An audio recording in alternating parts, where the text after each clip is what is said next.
Hello everyone, welcome back to my channel. ಇವತ್ತು ನಾನು ನಿಮಗೆ ಬ್ರೋಕನ್ ವೀಟ್ ಉಪ್ಮಾ, ಗೋಧಿ ನುಚ್ಚಿನ ಉಪ್ಪಿಟ್ಟು ಮಾಡೋದು ಹೇಗೆ ಅಂತ ತೋರಿಸ್ಕೊಡ್ತಾ ಇದ್ದೀನಿ. ಇದರಲ್ಲಿ ಎಷ್ಟು ಹೆಲ್ತಿ ಬೆನಿಫಿಟ್ಸ್ ಇದೆ ಅನ್ನೋದು ನಾನು ನಿಮಗೆ ಇಲ್ಲಿ ಮೆನ್ಷನ್ ಮಾಡಿದ್ದೀನಿ. ಇದರಲ್ಲಿ ನ್ಯೂಟ್ರಿಷನ್, ಫೈಬರ್ ತುಂಬಾ ಚೆನ್ನಾಗಿದೆ.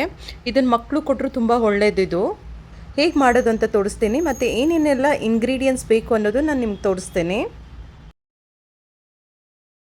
ಫಸ್ಟು ಗೋಧಿ ನುಚ್ಚು ಬೇಕು. ಇದು ಬ್ಲಿಂಕಿಟು, ಝೆಪ್ಟೋ ಎಲ್ಲದರಲ್ಲೂ ಸಿಗುತ್ತೆ. ನೋಡಿ, ಒಳ್ಳೆ ಕ್ವಾಲಿಟಿ ತೊಗೊಳ್ಳಿ. ಸೊ ಅದನ್ನು ಕ್ಲೀನಾಗಿ ವಾಶ್ ಮಾಡಿ ನೆನೆಸಿಡಿ. ಈಗ ಒಂದು ಈರುಳ್ಳಿ, ಒಂದು ಟೊಮೊಟೊ, 2 ಮೆಣಸಿನ್ಕಾಯಿ, ಬೆಳ್ಳುಳ್ಳಿ ಅದನ್ನೆಲ್ಲ ಕಟ್ ಮಾಡಿಕೊಂಡು ಸೈಡಿಗೆ ಇಟ್ಕೊಳ್ಳಿ. ಸೊ ಈಗ ಸ್ವಲ್ಪ ಆಯಿಲ್ ಹಾಕ್ಕೊಳ್ಳಿ ಕುಕ್ಕರಿಗೆ. ಅದು ಬಿಸಿ ಆದಮೇಲೆ ಸಾಸಿವೆ, ಸ್ವಲ್ಪ ಜೀರಿಗೆ ಮತ್ತು ಸ್ವಲ್ಪ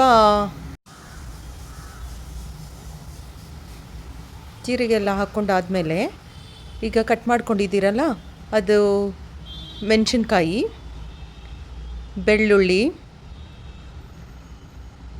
ಈರುಳ್ಳಿ,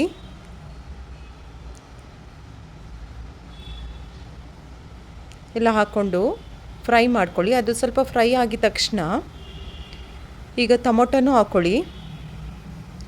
ಟೊಮೊಟೊ ಹಾಕ್ಕೊಂಡು ಚೆನ್ನಾಗಿ ಎಣ್ಣೆಲೇ ಫ್ರೈ ಆಗಲಿ. ಇದು ಚೆನ್ನಾಗಿ ಫ್ರೈ ಆದಮೇಲೆ ಈಗ ನೆನೆಸಿಟ್ಟಿದ್ರಲ್ಲ ನೀವು ಇದು ಗೋಧಿ ನುಚ್ಚನ್ನ, ಅದನ್ನು ನೀರು ತೆಗೆದ್ಬಿಟ್ಟು ಅದು ಗೋಧಿನ ಹಾಕಿ ಎಣ್ಣೆಲೇ ಸ್ವಲ್ಪ ಫ್ರೈ ಮಾಡಿ. ಈಗ ನಾನು ಸ್ವಲ್ಪ ಅರಿಶಿನ ಹಾಕ್ಕೊತಾ ಇದ್ದೀನಿ, ಸ್ವಲ್ಪ ಕಲರ್ ಚೆನ್ನಾಗಿ ಬರುತ್ತೆ. ಇದು ನೋಡೋಕ್ಕೆ ಚಿತ್ರಾನ್ನ ಥರನೇ ಇರುತ್ತೆ. ಮತ್ತು ರುಚಿಗೆ ಉಪ್ಪು ಹಾಕ್ಕೊಂಡೆ. ನೀವು ಟೇಸ್ಟಿಗೆ ಎಷ್ಟು ಬೇಕೋ ಅಷ್ಟು ಹಾಕ್ಕೊಳ್ಳಿ. ಮತ್ತು ವಾಟರ್ ಬಂದುಬಿಟ್ಟು 1 ಗ್ಲಾಸು ನೀವು ನುಚ್ಚು ತೊಗೊಂಡಿದ್ರೆ ಅದ್ರ 4ರಷ್ಟು ನೀವು ವಾಟರ್ ಹಾಕಬೇಕು. ಈಗ ಸ್ಮಾಲ್ ಗ್ಲಾಸಲ್ಲಿ 1 ಗ್ಲಾಸ್ ತೊಗೊಂಡಿದ್ರೆ ಅದೇ ಗ್ಲಾಸ್ದು 4 ಗ್ಲಾಸ್ ಹಾಕ್ಕೋಬೇಕು. ಏಕೆಂದರೆ ಇದು ಸ್ವಲ್ಪ ಬೇಯಬೇಕು. ನಾನೀಗ ಸ್ವಲ್ಪ ಟೇಸ್ಟಿಗೆ ಉಪ್ಪನ್ನು ಹಾಕ್ಕೊತಾ ಇದ್ದೀನಿ. ನೋಡಿ, ಇದು ಚೆನ್ನಾಗಿ ಬೇಯಬೇಕು. ಅದಕ್ಕೆ ಈಗ ರೆಡ್ ರೈಸು ಅದು ಅನ್ನ ಎಲ್ಲ ಹೇಗೆ ಮಾಡ್ತೀರಲ್ಲ ಆ ಥರ. ನೋಡಿ, ಇವಾಗ ವಿಸಿಲ್ ಬರ್ತಾಯಿದೆ. ಒಂದು 5 to 6 ವಿಸಿಲ್ ಹಾಕ್ಕೊಳ್ಳಿ. ಅದು ಚೆನ್ನಾಗಿ ಬೇಯಬೇಕು, ಚೆನ್ನಾಗಿರುತ್ತೆ ಟೇಸ್ಟ್. ಓಪನ್ ಮಾಡ್ತಾಯಿದ್ದೀನಿ. ನೋಡಿ, ಬೆಂದ ನಂತರ ಈ ಥರ ಕಾಣುತ್ತೆ.